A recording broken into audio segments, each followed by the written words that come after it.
अस्सलाम वालेकुम friends, welcome back to my YouTube channel daily tips with Asma. अस्बा नाम का शुमार लड़कियों के नामों में होता है। अस्बा एक इस्लामी नाम है। अस्बा नाम की इब्तदाई तारीख अरबी ज़ुबान से निकलती है। अस्बा नाम की लड़कियों के लिए खुशकिस्मत नंबर 2 माना जाता है। अस्बा नाम की लड़कियां बहुत सलीकामंद होती हैं। अस्बा नाम के लड़कियों के लिए खुशकिस्मत दिनों में सोमवार और जुम्मे का दिन शामिल है। अस्बा नाम का मतलब है रोशनी और चमक।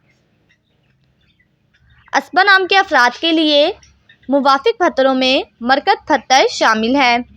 अस्बा नाम की लड़कियों में ज़्यादातर हुनरमंद लड़कियां पाई जाती हैं। अस्बा नाम के अफराद के लिए मुवाफिक रंगों में नीला और सब्ज़ रंग शामिल है। खुशकिस्मती वाली धातों में हिस्सों के हिसाब से चांदी शामिल है। फ्रेंड्स, अगर आप अपने नाम का मतलब जानना चाहते हैं तो कमेंट बॉक्स में अपना नाम लिखें। इंशाल्लाह हम आपके नाम की वीडियो ज़रूर बनाएंगे।